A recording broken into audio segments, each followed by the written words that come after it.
আমার অনেক দিনকার শখ আমার কর্তাটিকে নিজের হাতে ডালের চপ বানিয়ে খাওয়াবো। আজকে আমি অনেক টাকা জমিয়ে অবশেষে ডাল, তেল, মশলা, বেসন কিনে এনে চপ তৈরি করতে পারছি। আমার যে কি আনন্দ হচ্ছে! এখন যদি আমার চপ খেয়ে উনি প্রশংসা একবার করে দেন তাহলে আমি খুব খুশি হব।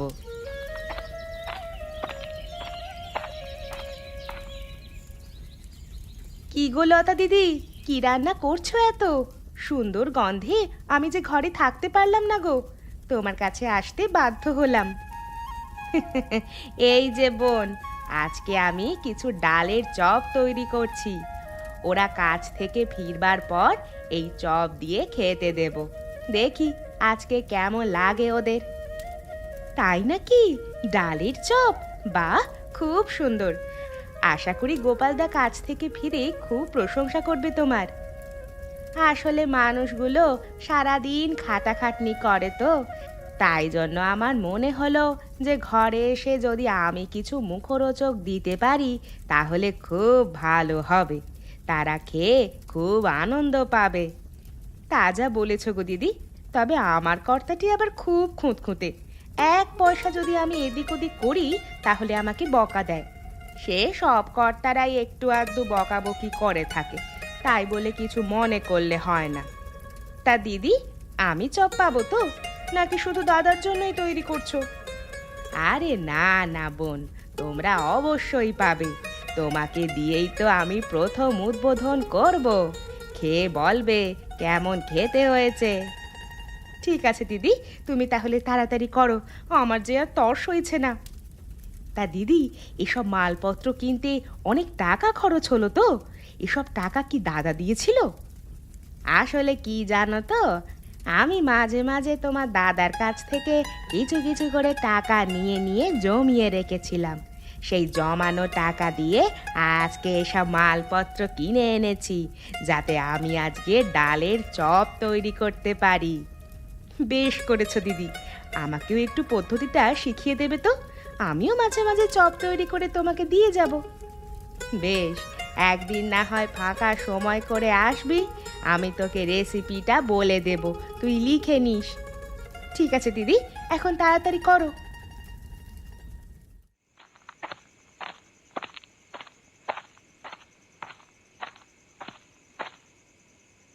এরকম করে আর কদিন চলবে বল দেখি দিনেশ? এভাবে তো সংসার চালানো যায় না। সারা দিন সকাল সন্ধ্যা কাজকর্ম করে যাব, তারপর দিন শেষে আমাদের হাতে একটাও টাকা পয়সা আসবে না, সেটা করলে চলবে কি করে? তা তুমি ঠিকই বলেছো গোপালদা, এভাবে তো আর চলতে পারে না। পরিমল বাবুকে হাজারবার বললেও তিনি আমাদের কোনো টাকা শোধ করতে চান না। মাস শেষে যে মাইনেটা দেন তার থেকে অনেক টাকা কেটে নেন। এভাবে তো চলতে পারে না। এদিকে ঘর সংসার চালাতে গেলে মালপত্র প্রয়োজন, সেসবগুলো কেনবার টাকা পয়সা আসবে কোথার থেকে বলো দেখি? সেটাই তো রে, আসলে ওই নগেনটাই হচ্ছে যত নষ্টের গোড়া। ওই পরিমল বাবুর কান ভাঙিয়ে আমাদের টাকা পয়সাগুলো রুখে দেন। হ্যাঁ, আমি তো কতবার দেখেছি পরিমল বাবুকে বলতে যে আমরা নাকি ঠিকমতো কাজ করি না, কিন্তু আমরা কি কাজে কোনোদিন গাফিলতি করি? তা তো করি না, কিন্তু সেটা এখন পরিমল বাবুকে বোঝাবে কে বল দেখি? আমার মাঝে মাঝে মনে হয় পরিমলবাবু আসলে নিজে নিজেও চান যে আমাদের টাকাগুলো না দেওয়ার। না হলে নগেনের কথাটাকে অত প্রাধান্য দেবার কি আছে? কই, নগেন তো যখন যেটা চায় তখন তো বাবু সেটা আনবার ব্যবস্থা করে দেয়, আর আমরা কিছু বললি দোষ? মাঝে মাঝে ভাবি কাজকর্ম ছেড়ে দিই, আবার মাঝে মাঝে মনে হয় যদি এখন দুম করে কাজ ছেড়ে দিই তাহলে সংসারে যেটুকু চলছিল সেটুকু চলা বন্ধ হয়ে যাবে কচুবোড়া। কারণ এই বাজারে কাজ খুঁজে পাওয়া খুবই দুষ্কর। আর সেই সুযোগকে কাজে লাগিয়ে এই পরিমলবাবু আমাদের থেকে বেশি বেশি করে কাজ করিয়ে নিতে চান। আমরা আর কত খাটবো বলো দেখি? সারাদিন তো কত মাল লোড করি আমরা, গা হাত পা ব্যথা হয়ে যায়, কিন্তু তাতেও পরিমলবাবু আমাদের কাজ দেখতে পান না। জানি না আমাদের এই দুঃখ দুর্দশা কবে কাটবে। এভাবে কি সারা জীবন শেষ হয়ে যাবে? ওপরওয়ালাই জানেন।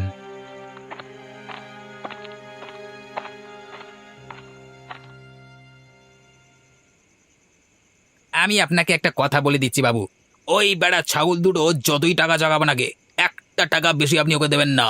বেড়াটা এক নম্বরের ফাইবাজ, কাজের মাঝখানে শুধু ফাঁকি মারতে চাইলে আর কিছু চায় না। মাথা খারাপ নাকি? ওদেরকে আবার বেশি টাকা পয়সা কেউ দেয়? বেশি পেলেই ওরা বেঁকে বসবে, তার চেয়ে যেমন খাটছে খাটুক, টাকা পয়সা অল্প করে দিতে হবে। একদম বাবু, ওদের নজর সবসময় আপনার টাকার দিকে। আপনি টাকা খসাতে পারলি ভালো, আর না দিতে পারলি খারাপ। হ্যাঁ। আমার পেছনে কে আমার নামে বদনাম করলো তাতে আমার কিচ্ছু আসে যায় না, তবে আমার কাছ থেকে কাজ যদি ছেড়ে দেয় তাহলে তো ওদের মতো কর্মঠ মানুষ পাওয়া খুবই দুষ্কর। আপনি ওসব নিয়ে ভাববেন না, বাজারে তেমন কোনো কাজকর্ম নেই। কে কাজ দেবে ওদের? হ্যাঁ, ওরা যদি কাজ ছেড়ে চলেও যায়, কোথাও কিচ্ছু করতে পারবে না। এই ঘুরে ফিরে দেখবেন আপনার কাছে চলে আসতে হয়েছে। তখন আপনি আরো বেশি বেশি করে খাটাতে পারবেন আর অল্প অল্প পয়সা দিতে পারবেন।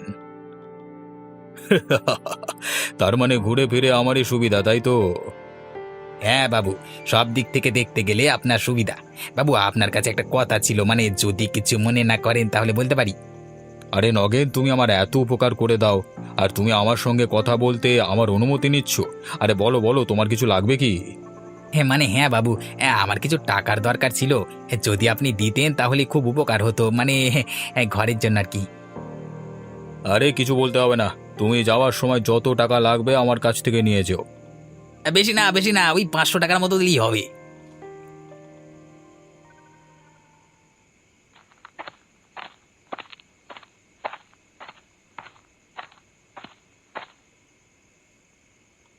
আরে তুমিও তো দেখছি এখানেই আছো, তাহলে তো ভালোই হলো। তা কি ব্যাপার, এখানে এসে বসে আছো যে? কি আর করব, ঘরে বসে ভালো লাগছিল না, তাই জন্য এখানে চলে এলাম। গিন্নি, কিসের যেন গন্ধ পাচ্ছি, কিছু নতুন রান্না করেছো বলে মনে হচ্ছে। বাবা, তুমি এসেই গন্ধ পেয়ে গেছো? তাও ভালো, তুমি হাত মুখ ধুয়ে এসো, আমি দিচ্ছি। আচ্ছা চলো চলো, আমরা চলে যাই গো, বাড়িতে যেতে হবে তো। আরে দিনে এসে তোর বৌদি কি রান্না করেছে, খেয়ে যা। দিদি আমাদের জন্য দিয়েছে। গোপালদা, তুমি হাত মুখ ধুয়ে এসে খেয়ে দেখো, আশা করছি জিনিসটা খেয়ে তোমার খুব ভালো লাগবে।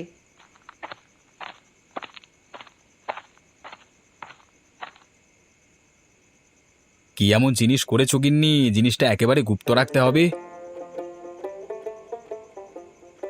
আরে তুমি কি ঘরে চপ করেছো? বাহ, তাহলে তো খুব ভালো হয়। এগুলো হলো ডালের চপ, ডাল দিয়ে চপগুলো তৈরি করেছি। এখন খেয়ে দেখো তো কেমন হয়েছে। আরে বাবারে, এ তো দারুণ স্বাদের হয়েছে।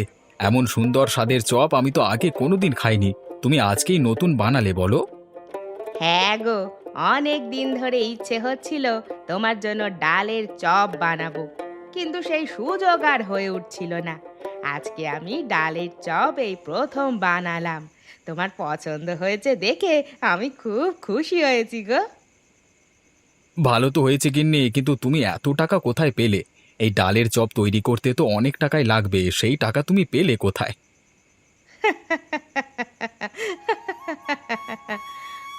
কি হলো, তুমি হাসছো কেন গিন্নি? আরে, তোমাকে যদি আসল কথাটা বলি তাহলে তুমি আমাকে যদি বকো, সেই কারণে। আরে গিন্নি, বলো বলো, আমি কিছুই বলবো না তোমাকে। তুমি তো জানো মাসের শেষে তোমার পকেট থেকে কিছু কিছু টাকা গায়েব হয়ে যেত। তুমি কতবার জিজ্ঞাসা করেছো ও টাকাগুলো কে নেয়? আমি বলতাম ইঁদুরে নিয়ে পালিয়েছে। ও, বুঝতে পেরেছি, সেই ইঁদুর হলে তুমি, তাই তো? হ্যাঁ, আমি ওই টাকাগুলো জমিয়েই আজকে এসব জিনিসপত্র কিনে এনেছি, ডালের চপ তৈরি করব বলে। যাক বাবা, ঘরের ইঁদুর তাহলে টাকাগুলো ভালো কাজেই লাগিয়েছে। তা গিন্নি, এত স্বাদের চপ তো আমাদের গ্রামের কেউ তৈরি করে না। তা তোমার চপগুলো খেয়ে সত্যি খুব ভালো লাগছে। তোমার চপগুলো ভালো লেগেছে, এতেই আমি খুব খুশি।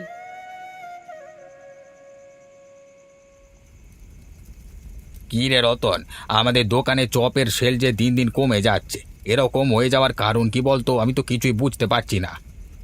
আমার মনে হয় তুমি ওই যে বললে না, চপের স্বাদ একটু কমিয়ে দিয়ে একটার বদলে দুটো তৈরি করতে, সেই কারণেই হয়তো আমাদের কাস্টমাররা আর আসছে না।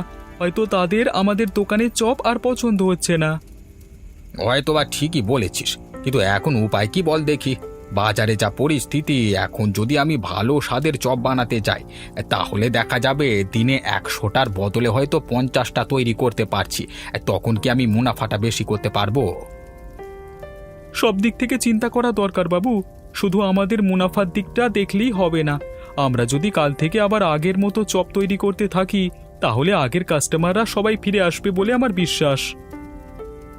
হতে পারে, কিন্তু এই পরিস্থিতিতে দাঁড়িয়ে আবার পুনরায় আগের মতো জিনিস তৈরি করা সম্ভব নয়। তোকে মাস শেষে মাইনে দিতে হয়।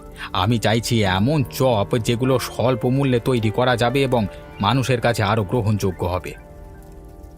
সেসব করতে গেলে আমাদের মালপত্রের দাম উঠবে না, যেটুকু মুনাফা হচ্ছে সেটাও বন্ধ করে দিতে হবে, আর আমার মাইনের থেকেও টাকাটা কাটা যাবে। এরকম করলে তো হবে না বাবু, সবারই তো সংসার চলতে হবে। এরকম করে চলতে থাকলে হবে না, ব্যবস্থা আমাদের কিছু একটা নিতে হবে। এই গ্রামের কাছে আমাদের নাম খারাপ হয়ে যাচ্ছে মানে এক বিরাট সমস্যা। আশেপাশের গ্রামে যদিও আমাদের নাম ছড়ানোর একটা সুযোগ ছিল, কিন্তু তাও তো দেখছি বন্ধ হয়ে যাচ্ছে। কিছু ভাবতে হবে বাবু, কিছু না ভাবলে হবে না।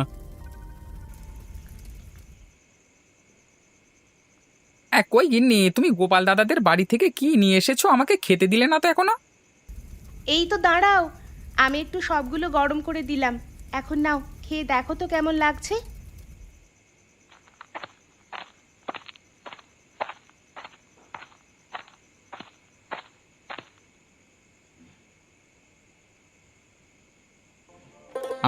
আরে বাপরে গিন্নি, এ তো দারুণ স্বাদ হয়েছে। তাই না বলো? আমিও লতাদিকে সেই কথাই বললাম। দিদি বলল যদি গোপালদার এই চপ খেয়ে পছন্দ হয় তবেই সে পরবর্তীকালে আবার তৈরি করবে, না হলে করবে না। না না, আমি তোমাকে বলছি গিন্নি, এই চপ খেয়ে গোপালদার অবশ্যই পছন্দ হবে।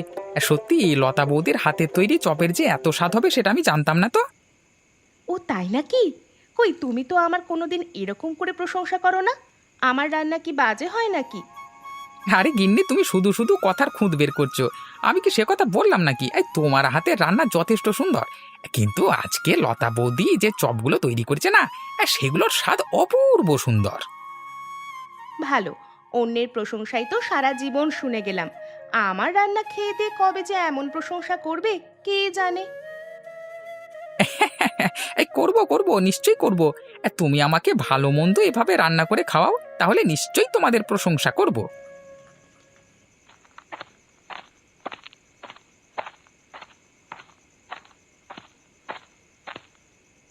কই গিন্নি, কোথায় গেলে গো?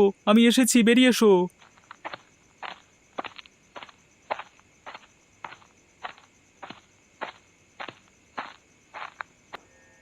কি গো, আজকে আসতে এত দেরি হলো? এত রাত তো কোনোদিন করো না। আর বলো না গিন্নি, দোকানের হিসেব বোঝাতে বোঝাতে এত দেরি হয়ে গেল। আজকে ব্যবসা কেমন হলো তোমাদের? ব্যবসার অবস্থা তেমন ভালো নয়।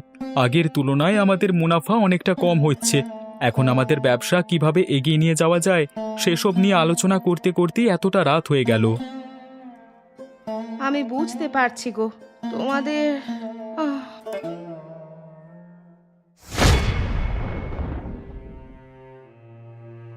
আরে তোমার কি হলো গিন্নি, তুমি এভাবে পড়ে গেলে কেন? আরে অজ্ঞান হয়ে গেছে। ওকে বরং ঘরে শুয়ে রেখে আমি তাড়াতাড়ি আবার ডাক্তার ডেকে নিয়ে আসি।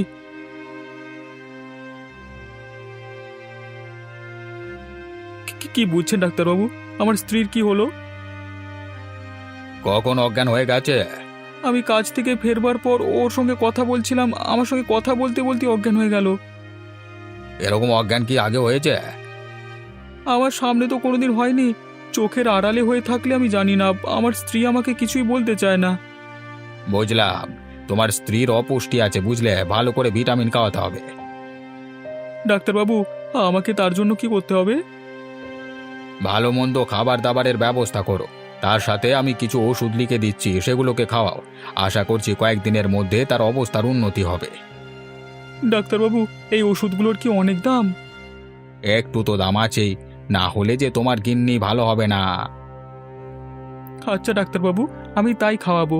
আপনাকে কত টাকা দিতে হবে? কিচ্ছু লাগবে না, তুমি বড় বৌমার জন্য ওষুধগুলোকে কিনে আনো। আমি তোমার অবস্থা বুঝি রতন, অত চিন্তা করতে হবে না। আপনাকে যে কি বলে ধন্যবাদ দেব বাবু। কিচ্ছু দিতে হবে না, আমি এখন এলাম, কেমন?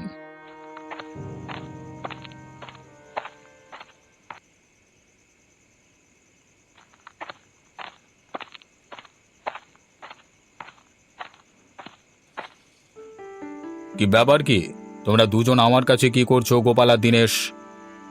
কি জন্য আবার আসবে? নিশ্চয়ই টাকা চাইতে এসেছে কি, তাই তো? হ্যাঁ বাবু, আমাদের নাস্তা করতে হবে, যদি কিছু টাকা দিতেন তাহলে খুব ভালো হতো। আচ্ছা ঠিক আছে নগেন, ওদের নাস্তা করবার জন্য কিছু টাকা দিয়ে দাও। তা কত টাকা দিতে হবে? দুজনকার দুটো করে চপ হলেই হবে। বাবা, দুটো করে চপের টাকা দিতে পারবো না। যদি একটা করে চপ খেয়ে সন্তুষ্ট থাকতে পারো তাহলে বলো, আমি দিচ্ছি টাকা। হ্যাঁ, না হলে থাকো, নাস্তা করতে হবে না, যত সব। এটা কিরকম কথা নগেনদা? আমাদের খিদে পেলে আমরা খাবো না? কেন? আমি খাওয়ার কথা কিছু বলেছি? আমি তো বললাম তোরা যে মাথা পিছু দুটো করে চপ খাবি বলছিস, এটা কেন? আরে তোরা একটা করে খা, তাহলেই তো হলো, কোনো অসুবিধা তো নেই। ঠিক আছে দাদা, তুমি যা দেবে তাই দাও, আমাদের কোনো অসুবিধে নেই।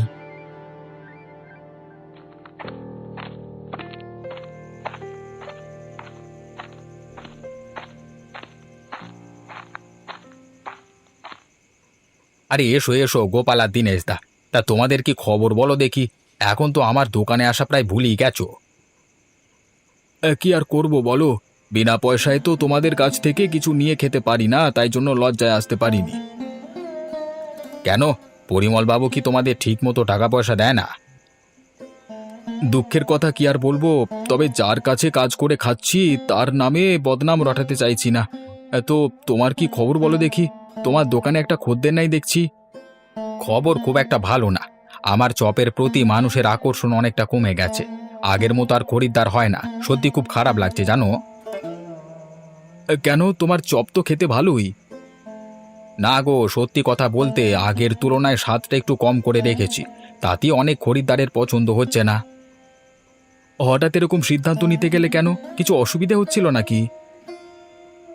আসলে আমি চাচ্ছি একটা এমন চপ তৈরি করতে যেটা খুব কম খরচে হোক, না হলে ঠিক পর্তা করতে পারছি না। কি রে রতন, তোর আজকে আসতে এত দেরি হলো কেন? এত দেরিতে তুই করিস না? দাদা, আমার বউয়ের শরীরটা খুব একটা ভালো নেই। কালকে রাতে আমার সঙ্গে কথা বলতে বলতে অজ্ঞান হয়ে গেছিল। ডাক্তার ডেকে এনেছিলাম, কিছু ওষুধ দিয়ে গেছে, সে ওষুধগুলো খাওয়াতে হবে। দাদা, কিছু মনে না করলে একটা কথা বলবো? হ্যাঁ বল, কি বলবি? আসলে দাদা, আমার আজকে কিছু টাকার প্রয়োজন ছিল, গিন্নির জন্য ওষুধ কিনতে হবে, সেই জন্যই বলছি আর কি। তাই তো, কিন্তু আজকে যে দোকানে একদমই খরিদ্দার হয়নি, এই গোপাল আর দিনেশ দাকে নিয়ে মোটে দুজন, তাহলে তোকে কি করে টাকা দেবো বল দেখি? কিন্তু দাদা, আজকে যদি টাকা না পাই তাহলে যে ওর জন্য ওষুধ কিনে নিয়ে যেতে পারবো না। তবে কিছু একটা ব্যবস্থা করো দাদা। বুঝলে গোপাল দা, এবার অবস্থাটা আমার বোঝো তাহলে। এরপর আমি যাই কোথায় বলো দেখি? এইভাবে চললে দোকান চালাবো কি করে, আর সংসারই বা চলবে কি করে? বিভূতি, আমার কাছে একটা উপায় আছে, তোমার যদি কোনো অসুবিধে না থাকে আমি তোমাকে বলতে পারি। বলো দাদা বলো, অনেক কিছুই তো চেষ্টা করলাম, একবার তোমার কথাটা শুনি দেখি। বিভূতি, আমার স্ত্রী লতা কিন্তু খুব সুন্দর ডালের চপ বানাতে পারে। কালকে আমরা খেয়ে দেখেছি, সেই স্বাদ এখনো আমার মুখে লেগে আছে। ওই ডালের চপ বানাতে কিন্তু বেশি খরচ খরচা লাগে না। কথাটা তুমি ভুল বলনি দাদা, বৌদির হাতে ডালের চপ কিন্তু দারুণ খেতে হয়েছিল। তাহলে তুমি যদি বলো বিভূতি, তাহলে কালকে থেকে আমার গিন্নিকে তোমার দোকানে পাঠিয়ে দিতে পারি। আশা করছি তোমার দোকান আবার পুনরায় ভালোভাবে বিক্রি বাটা করতে পারবে। বিভূতি, এই সুযোগ হাতছাড়া করো না। একটাই সুযোগ এসেছে তোমার কাছে, এখন তুমি যেটা বলবে সেটাই হবে। ঠিক আছে দাদা, তুমি যখন বলছো তাহলে তোমার কথা আমি আর অমান্য করব না। ঠিক আছে, এবার কাল থেকে তাহলে বৌদিকে আমার কাছে পাঠিয়ে দিও, দেখা যাক আমার বিক্রি বাটা বাড়ে কিনা।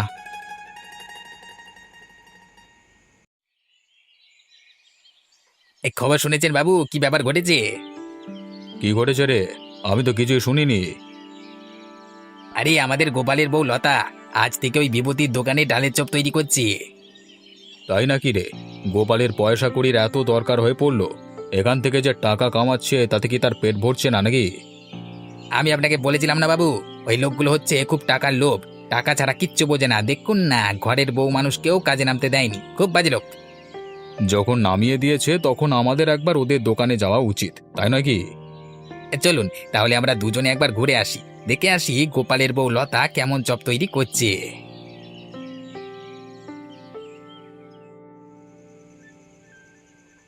আরে দাদা একটু ধীরে, আমি আপনাকে চপ দিচ্ছি। আরে আরে, দাঁড়ান বাবা, এর উপর হাত বাড়াচ্ছেন কেন? দূর তেরিকা।